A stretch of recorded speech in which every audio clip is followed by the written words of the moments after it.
Hello friends, in the series on the income tax cases, today we will discuss the case of Commissioner of Income Tax, International Taxation versus CITICORP Investment Bank, Singapore Limited.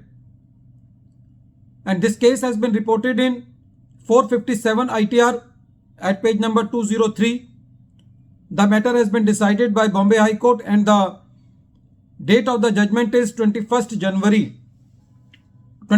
June 2023.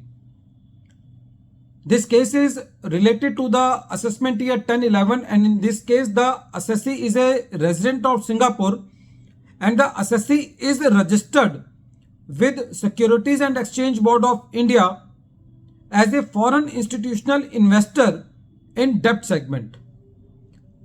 During the year which is concerned, the assessee sold some debt instruments on which the assessee claimed exemption of capital gain according to the double taxation avoidance agreement between India and Singapore. According to Article 13 Sub-Article 4 of the double taxation avoidance agreement between India and Singapore, if any property is alienated by the assessee, then the capital gain on that property will be taken by the Singapore tax authorities and that capital gain will be exempt in India.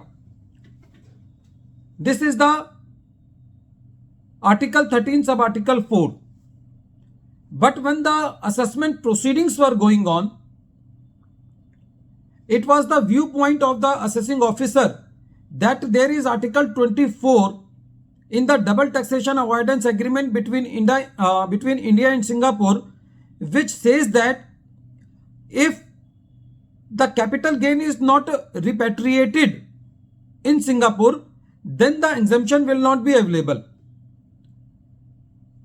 The assessee provided the certificate from the Singapore tax authorities in which it was categorically mentioned that the tax on this gain will be paid by the assessee in Singapore, whether this amount is repatriated into Singapore or not.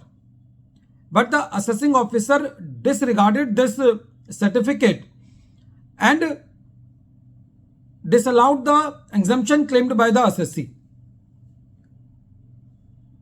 When the matter came before the Income Tax Tribunal, the tribunal said that in this case, when the capital gain on the transfer of the property is exempt under Article 13 Sub-Article 4 in India and it is taxable in Singapore as per the double taxation avoidance agreement between India and Singapore, then Article 24 will not be applicable in this case.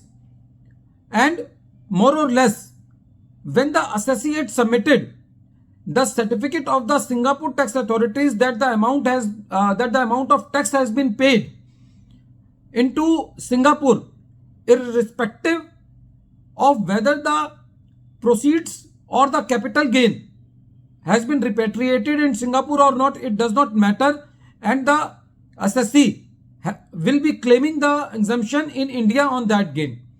So it was the verdict of the Bombay High Court that in this particular case, Article 13 Sub-Article 4 will be applicable on assessee. Article 24 of the double taxation avoidance agreement between India and Singapore will not be applicable, and the assessing officer has to consider the certificate issued by the Singapore tax authorities regarding the taxability of the capital gain in Singapore, irrespective whether the amount of capital gain has been repatriated or not. The assessee cannot be taxed in both the countries.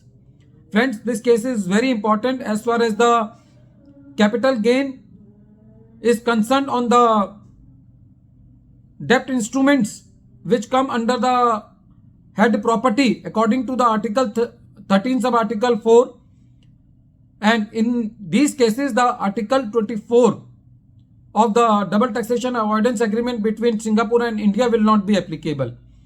At the end of this video, once again, I am repeating the name of the case. The name of the case is Commissioner of Income Tax, International Taxation versus CITICORP Investment Bank, Singapore Limited. And this case has been reported in 457 ITR at page number 203.